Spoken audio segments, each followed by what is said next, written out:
Mirë se veni në kanalin tonë Fuqia e Trurit. Kreatina është një nga suplementet më të përdorura në botën e fitnessit, por shumë njerëz ende nuk e dinë çfarë bën realisht.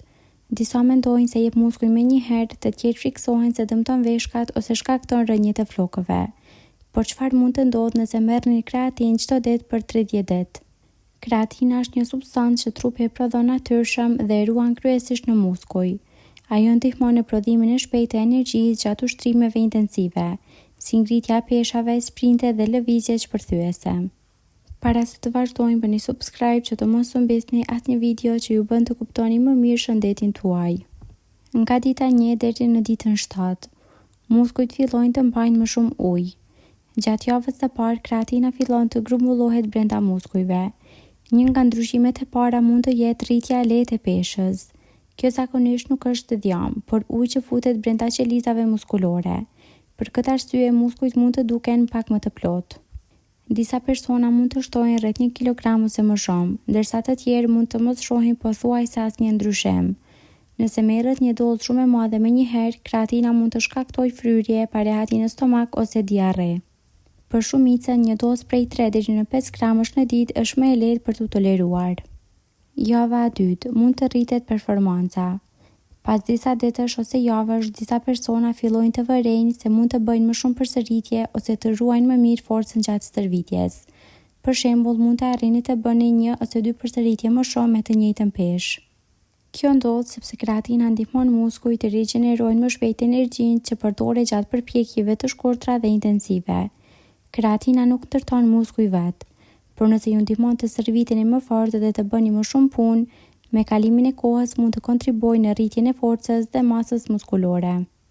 Nga dita 15 deri në ditën e 30, muskujt mund të duken më të plotë. Deri në fund të muajit, rezervat e kreatinës në muskuj mund të jenë rritur ngjeshëm. Muskujt mund të duken më të plotë dhe gjatë stërvitjes mund të ndjeni më shumë fuqi. Nëse stërviteni rregullisht, ushqeheni mirë dhe merrni proteina të mjaftueshme, mund të filloni të shehni edhe përmirësime reale në forcë dhe në masë muskulore. Por nuk duhet të presni një transformim dramatik brenda vetëm 30 ditësh. Një pjesë e ndryshimit të shpejtë në peshë dhe pamje vjen nga uji brenda muskujve. Ndërtimi i muskujve të rinj kërkon më shumë kohë. Çfarë mund t'i ndodhë trurit? Kreatina nuk përdoret vetëm për muskujt.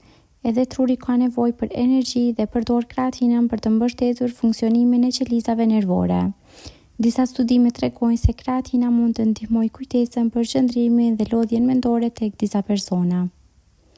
Përfitimet mund të jenë më të dukshme tek njerëzit që konsumojnë pak mish ose peshk, tek të moshuarit ose tek personat që janë të lodhur dhe nuk kanë fjetur mjaftueshëm.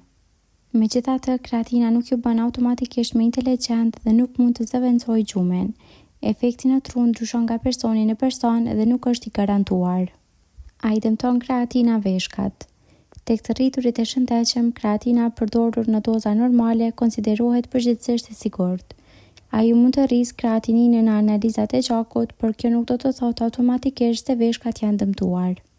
Megjithatë, persona që kanë probleme me veshkat ose përdorin medikamente që ndikojnë në funksionin e tyre, duhet të flasin me mjekun para përdorimit.